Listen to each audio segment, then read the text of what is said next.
Esse aqui é o dano normal. Aí depois vai ter o baixo que tem fogo. Tá. Deu 7, né? Eu deu 24. Eu excedi ele por 15. Sim. Então eu empurro 3 quadrados. Só que assim, ó, quando ele toca em alguém, esses 4d6 de dano dá no outro cara, porque tem que pôr o cara junto. Caralho.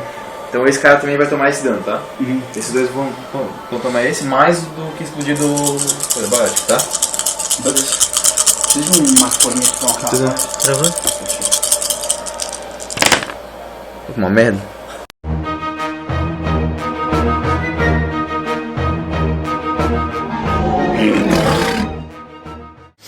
Stefan Martins aqui, no Visitando o Covil do meu amigo Roxo, junto com o meu amigo Pedroca. E hoje a gente vai falar no terceiro Taverna do Anão sobre interpretação. Depois de preparar o material, chega a coisa mais importante do RPG, que é o quê? Dar vida a personagem. Bonito. Bonito, cara. Ou seja, interpretação. Beleza, que falava, então eu sou o clérigo, eu vou fazer assim, é mágica. Lembra disso? Lembra? Então, Assim, vai. não tem que perder, não tem que ficar com vergonha. Perca isso. Ninguém numa mesa de RPG tá ali pra te julgar. Né?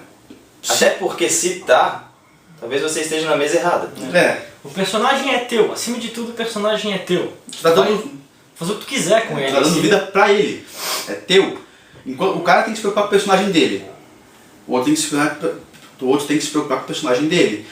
O mestre, aí é que chega num ponto mais desafiador. Coitadinho do mestre. Porque como ele tem que fazer muitos personagens, ele tem essa pressão. E aí às vezes vem aquelas cenas bem estranhas. Vocês entram em uma taverna e o taberneiro fala: "Vocês querem uma cerveja?" Logo em seguida passa a garçonete: "Oi, tudo bom? O que vocês querem?" E então o mestre tem que ficar alternando, né, cara? Não tem muito o que fazer. E é o mesmo lance de perder vergonha e ficando confortável. Eu senti muito isso na mesma mesa que ele estava mestrando. Foi no começo, os NPCs, né, que são os personagens do mestre, né, iam de boa até que no fim das contas a gente foi conhecendo muitos personagens diferentes e icônicos. Um deles um mago maluco que era o Kev Greton. Cara, esse cara deu um trabalho, bicho. É. Caraca. É impressionante. Pensa assim num mestre malvado. Muito malvado. A gente gostou tanto do personagem que a gente não queria acreditar que ele traiu a gente. Então isso é muito louco, assim. O interessante de interpretação é que você vai se envolvendo com a personagem, né? Nessa mesma mesa, o meu gnomo, por exemplo, morreu. E, pô, foi uma dor, cara. Foi uma dor, mas acontece, né? E aí, o que você faz? Um personagem novo. E é mais um desafio, é outra lógica. Então, outra história. E aí vai depender...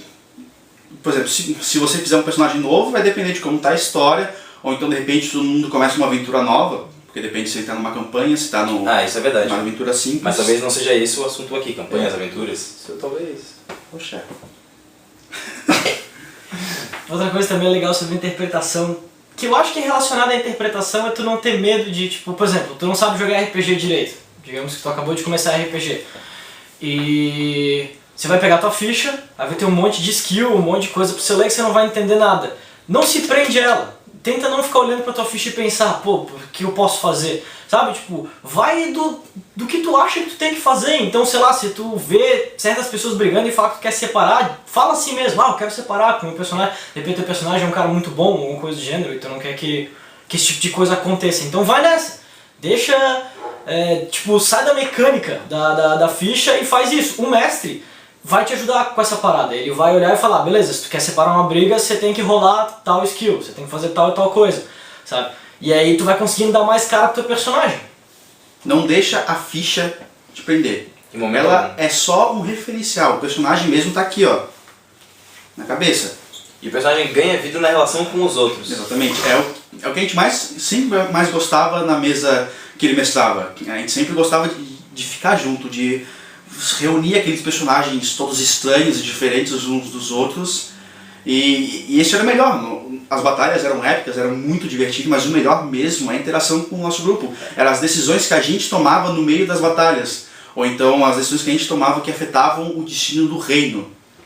Nessa mesa que eu mestrei, que essa mesa ela deve ter durado por volta de uns 2 anos e meio por aí, a gente jogava, a gente se reunia sexta-feira e jogava das 2 ou às vezes sábado, a gente jogava tipo, das 2 da tarde até as 6 da manhã do outro dia. Nossa, era muito tempo. É muito, era muito. Maratona. E assim, teve mesas, algumas mesas inclusive, que não teve combate. Foi pura interpretação. A mesa inteira foi pura interpretação. A gente só rolou D20, porque era D&D, então a gente só rolou o dado de skill e nada de combate. Foi impressionante, foi divertidíssimo. É muito bom. Porque tudo depende do qual o objetivo do mestre. Por exemplo, a gente foi enfrentar um gigante de gelo em determinado momento e de repente eu quis conversar com ele. Quis conversar, pera. Isso foi uma coisa louca mesmo. E aí é que é uma dica para quem quer ser mestre: pensa fora da caixa. Por exemplo, se o pessoal montou um combate ali, vocês vão enfrentar esse cara, mas se o cara quiser conversar, tenta conversar. Se ele não conseguir, tudo bem.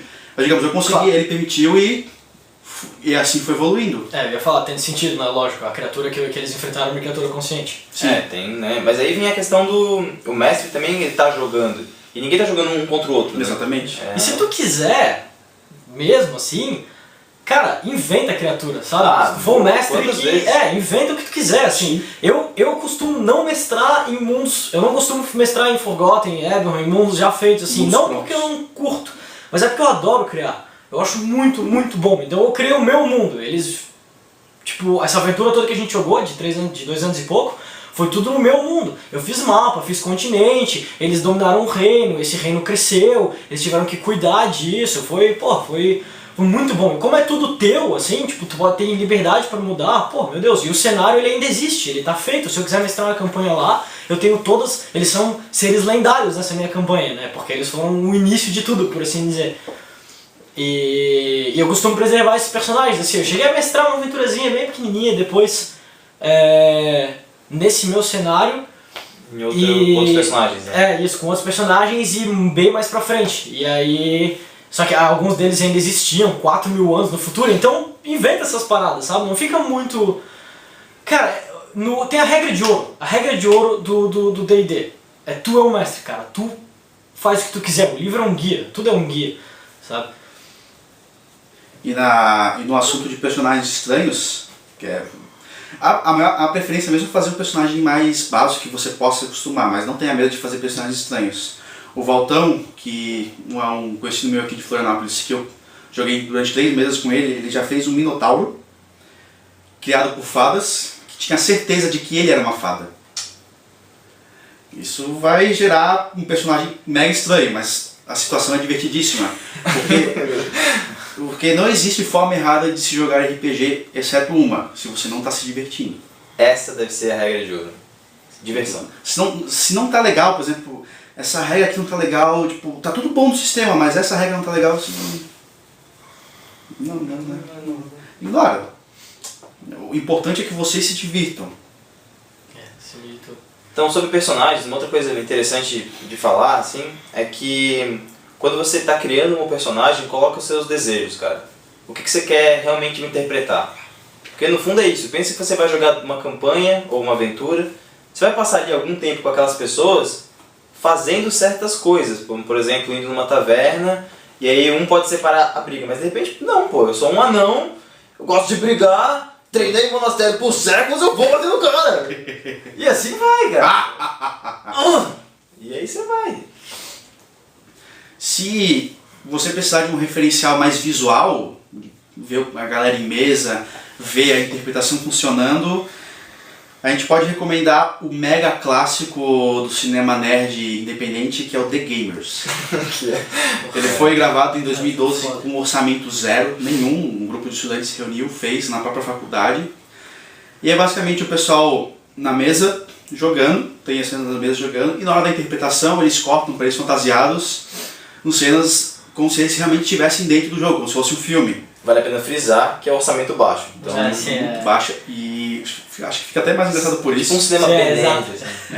Tem no YouTube legendado, tem também o original em inglês com uma qualidade um pouquinho melhor, mas é só um pouquinho, porque realmente originalmente a qualidade não é tão boa assim. Mas tem cenas ótimas, por exemplo, dos caras, vocês estão no acampamento, aí tem o bárbaro de guarda. Aí chega alguém e o bárbaro começa a falar: quem é você? Daí o mago fala, eu solto uma magia. E o ladrão fala, eu ataco com não sei o que. E outro cara fala, eu não sei, eu arremesso um negócio na cabeça dele. Fala, mas o mestre fala assim, cara, vocês estão todos dormindo. Daí a galera... Muito bom. Esses eram os excelentes, assim, que também... Daí teve o segundo The Gamers, foi feito em 2006 e lançado em 2008. Teve mais orçamento, é um pouco mais sério, mas sem perder esse clima de zoação com RPG, de diversão. Mas ele aborda temas mais épicos, por exemplo, o jogador que se revolta com o mestre porque ele não fica dando combate suficiente e o pessoal que quer interpretar. Por exemplo, tem uma menina no grupo.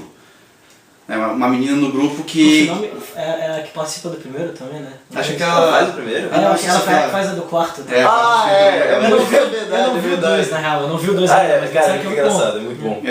E ela tá É descobrindo... no 1 do 2, desculpa, peraí. É no 1 do 2 que tem a cena da baliza. Da baliza no primeiro. Cara, aquela cena é fantástica, sério, fantástica. Mas enfim, voltando ao 2. A menina nunca jogou RPG, ela tá no meio daquele bando de marmanjo que é veterano absoluto, cada um deles joga de uma forma diferente.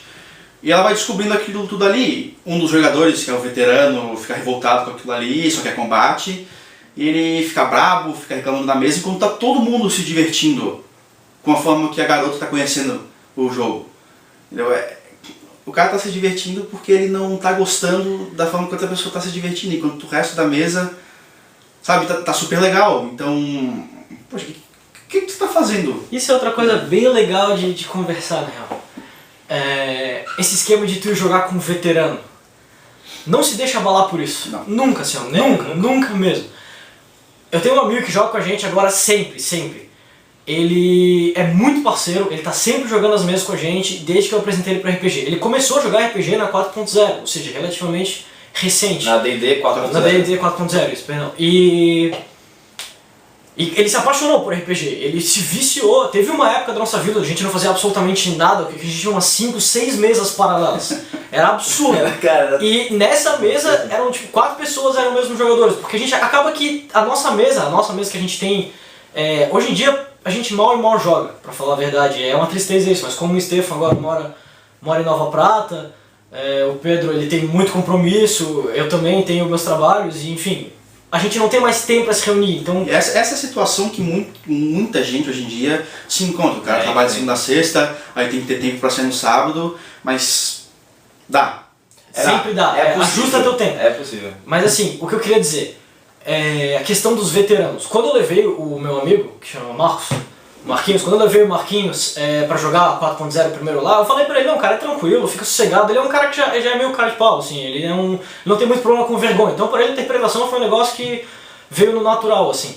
Mas quando a gente chegou lá, a gente jogou com veteranos. Esse cara que mestrava pra mim, ele metia uma mesa de 15 anos. Ele mestra uma mesa há 15 anos. Isso é absurdo, absurdo. E olha só, para essas pessoas que ele mestra a mesa, ele mestra em Londrina. Ele mora aqui em Florianópolis. Ele vai pra Londrina mestrar de 2 em 2 meses. Então pra você ver, cara, tipo, esse cara, ele curte pra caralho RPG. Pra caralho, assim. Eu tenho que dizer, ele é muito bom, assim. Ele é um mestre muito bom. Só que quando a gente chegou lá pra jogar o RPG, era só com um bando de veteranos, né? Então jogou eu, o Marquinhos e aí esse cara que mestrou e os amigos dele. E tem um cara em específico que ele pegou a ficha do Marquinhos, isso assim, eu não vou citar nomes porque isso é mal, sabe? Isso é muito mal, mas assim, ó, tu vai encontrar isso. Infelizmente o mundo não é bonito como a gente gostaria que ele fosse, mas tu vai encontrar isso.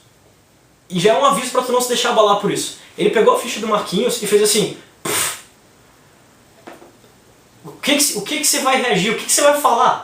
Sabe? Tipo, o certo, em teoria, o certo, se é que você pode dizer que tem um certo, é ir embora. Não tem que ficar com esses caras, ficar jogando com esses caras. Só que a gente conversou com o mestre e tal, depois ele se resolveu. Falamos com ele e tal, o mestre até deu uma durazinha no cara e pronto, tudo se resolveu. Mas é foda, esse tipo de coisa tu vai encontrar. Mas não deixa isso te atingir, cara.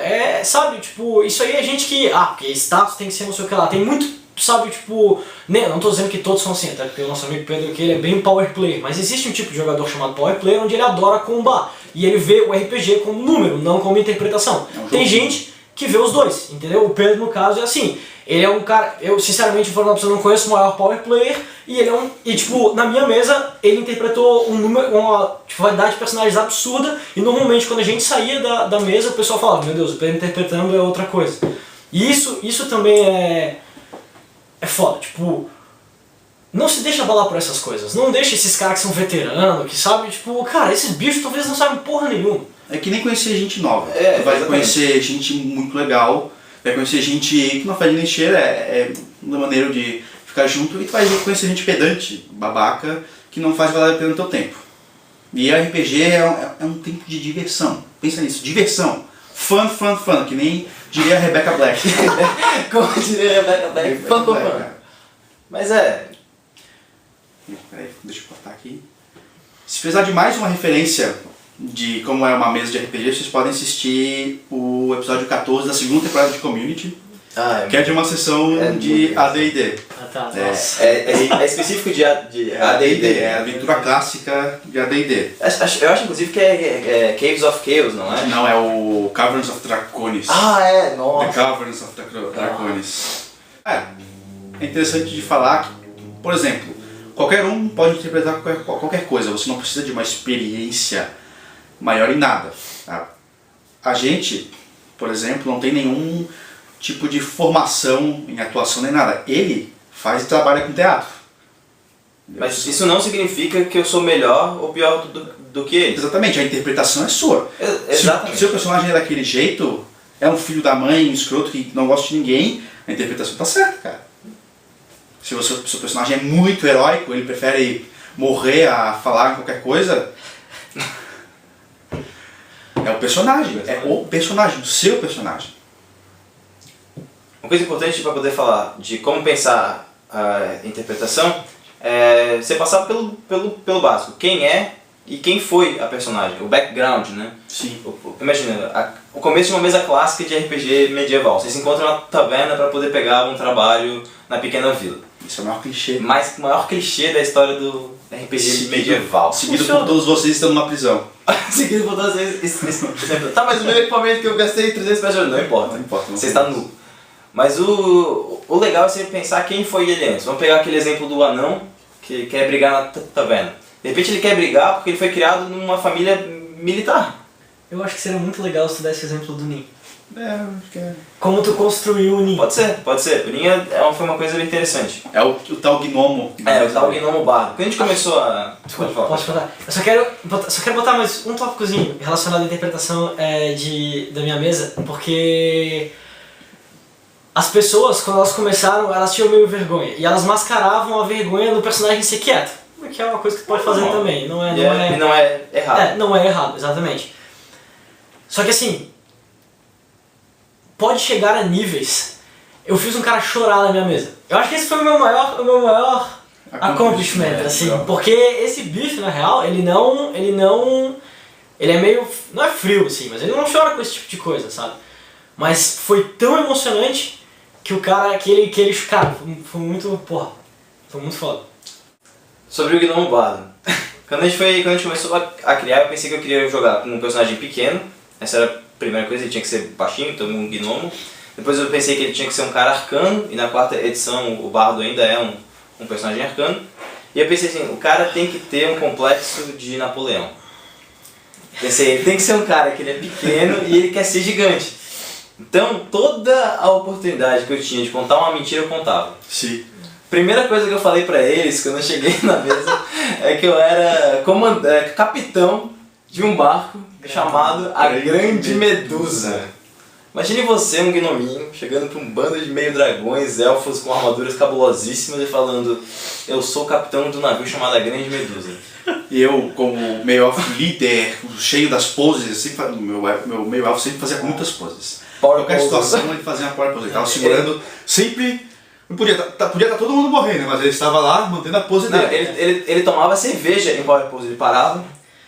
Podia não ter vento, mas tinha vento nele, tá ligado? Exatamente. Eu tentava ver se esse aqui estava mentindo o tempo todo e eu não conseguia. Daí vem a parte mecânica que eu montei ele bem para poder mentir, isso foi uma coisa importante. Mas enfim, com o passar da mesa, ele foi sempre querendo se tornar algo maior do que ele poderia ser. E aos poucos ele foi se corrompendo em níveis de entrar em contato com outras divindades perigosas e ele foi se afundando. Mas a ideia é que a personagem levava tudo às últimas consequências. Então o Nin ele se transformou nesses 2 anos de campanha. Ele começou como aquele bardo mentirosinho e acabou como um paladino de um panteão que queria eliminar todo o mal possível e existente. Chegou no meio desse caminho que ele citou, a gente estava preso numa dimensão paralela e a única forma que a gente conseguiu ver de sair era ele fazer um acordo com um capeta. Não ia ser, talvez a gente conseguisse fugir, mas ele ia ter que ficar para trás e ter que acontecer alguma coisa. Eu, na sagacidade, lembrei de um poder que ele tinha que atravessava dimensões, entre aspas. Aí com isso, ele percebeu isso, ele fez a deixa e é um conjunto, foi um conjunto inteiro. Eu peguei a ideia, ele executou e ele, com o S, criou a consequência disso. A consequência disso. E acho que é interessante mostrar que isso também é interpretação. Pensar como você age em determinada situação e acatar as consequências. Exatamente. Né? Ele estava pronto para sacrificar pelo grupo. Eu falei, não, peraí, tem uma alternativa. Que eu não sabia se ia funcionar. Não, mas é arriscar, né, cara? Exatamente. E isso é outra coisa legal que também dá pra adicionar na interpretação. Isso eu acho que já vai um pouquinho mais além, assim. Tu não é obrigado a fazer nada do que a gente tá falando aqui, mas... Desculpa. Slow down. Isso é outra coisa que é legal você adicionar na interpretação. Você não é obrigado a fazer nada do que a gente tá falando aqui. Mas, por exemplo, quando você for interpretar teu personagem, você não precisa falar... Isso são vícios, né, da interpretação. Você não precisa falar, então eu falo tal coisa. Você não precisa, vai lá e manda. Se tu quer falar, por exemplo, para as pessoas que jogam D&D 4ª edição, desculpa, eu não sei dar outro exemplo com outras coisas, mas existe uma coisa chamada marca. Se tem um personagem que marca o oponente, aí esse oponente, quando ataca outros personagens, acontece um efeito e ele ganha alguns debuffs, por assim dizer. Bônus ou penalidades. Tenta falar isso, tenta interpretar isso também, sabe? Então Stormfighter é um challenge, o que diz na marca, então Você fala, desafia, então, sabe? Tenta interpretar isso. Se algum cara vai botar uma marca em cima da tua marca, a tua marca sai. Então fala, não, ele é meu, alguma coisa do gênero, entendeu? Interpreta isso pra... São vários guerreiros de armadura completa. Sai, ele é meu! Não, sai! poder de Deus! Boa noite. Eu vou fazer uma sessãozinha de responder algumas perguntas que o pessoal fez desde o primeiro Taverna do Anão. Mas a primeira coisa que eu vou falar é da fanart do Alan Costa, que ele fez de Itaguachi, que eu achei sensacional e não tive tempo de falar no Taverna do Anão passado. Mas a Laura colocou no post do Pink Vader.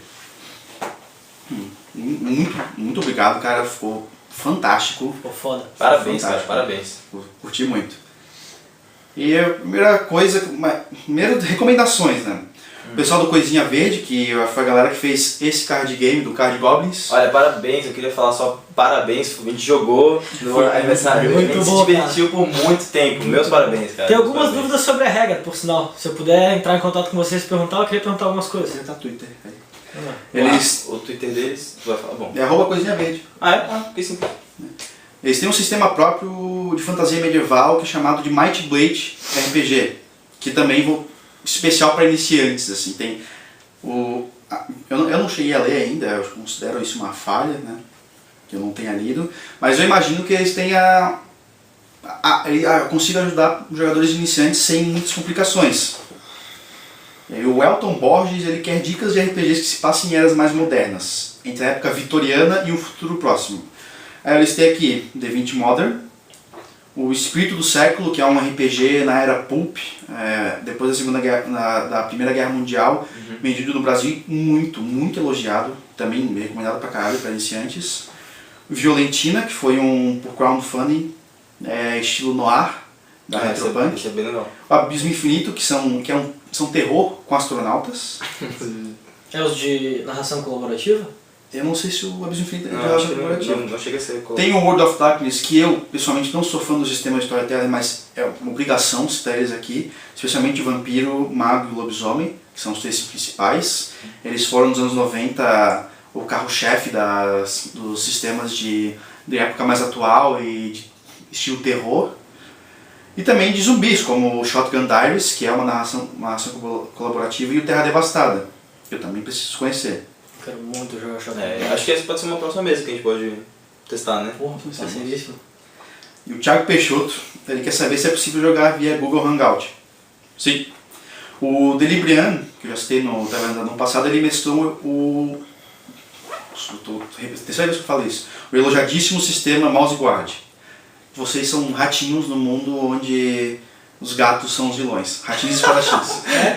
Muito divertido. Muito Eu nunca legal. joguei, cara. Quero muito jogar isso, cara. Ele fez uma sessão online via Google Hangout para mais, acho que 2 ou 3 pessoas. E parece ter sido muito maneiro. Funciona. Funciona. E tu pode jogar ele cru, assim, só no Google Hangout, fazendo tudo na marra.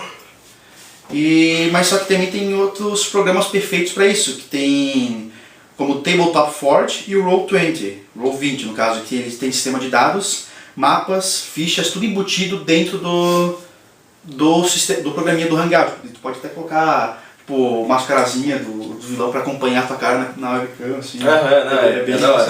É sério, Que animal. eu joguei uma aventura de 3.0, cara, pelo Hangout. Funciona. Tem um exemplozinho que o cara bota uma cartolinha, um monóculo e um bigodão. Daí Sério? É o mestre Que da hora. Aí o mestre fica assim... Esse aí eu só vi vídeo, não cheguei a ver a carinha. Ou a Papa Doida do YouTube, ele ou ela quer saber o que eu acho do 3DT. Sistema que ele ou ela e muitos outros começaram a jogar e que hoje em dia está falido. Eu, pessoalmente, eu não sou fã do 3DT por motivos que eu acho que não fazem diferença aqui. Há muito tempo atrás eu dizia que 3DT não era RPG, mas isso é uma besteira. Isso é uma besteira, não existe... Pode ser o sistema que quiser, pode ser não ter nenhum sistema, pegar um dado e jogar assim, Pode isso é só ter um RPG. sistema. Exatamente. Quem nunca fez isso? Nossa. É preferência pessoal. Mas não, ele não está falido. Quem faliu foi o 4DT. O 3DT continua firme e forte e continua vendendo novos livros. Mas tinha revistas. Tinha Aquela revistas, Dragão, né? Dragão Brasil, Dragão. que o Olho fundou. Mas ainda tem, eles vendem a Jambô, se não me engano, lançou. É verdade. Aí tem o Raul Coan e o Mário Gomes, eles apresentam o grupo do Facebook Double Damage, que ensina iniciantes e incentiva quem já está na ativa a mestrar, por Skype. Ou seja, se você está isolado em algum lugar do mundo, é hora de aproveitar. Aí tem um projeto semelhante que é o Mestre dos Dados, do pessoal do RPG Valley e do Blogging Heroes, que pelo Hangout ajuda a galera a se tornar um mestre ainda melhor. E é isso aí. Uma coisa a mais, uma consideração a mais. Não, acho que é isso aí. Queria agradecer, né? Foi legal de falar sobre isso, assim, né? Muito bom, né? Até porque, nossa, a gente joga muito e é foda, porque eu e o Pedro a gente tem um problema. Aqui em Floripa a gente mestra pras pessoas, assim, não consegue jogar junto. E graças a Deus o Estevão veio pra cá. Ontem mesmo a gente jogou. Perdemos os meus bocejos, porque a gente ficou acordado até o quê? 9 horas da manhã jogando. Então, foi divertido. Tem que aproveitar, né? Foi uma madrugada inteira jogando uma sessão de uma adaptação excelente de Mass Effect para Star Wars Saga. Parabéns, meu Deus. Ficou fantástico, hein? Adaptação muito boa. Muito boa.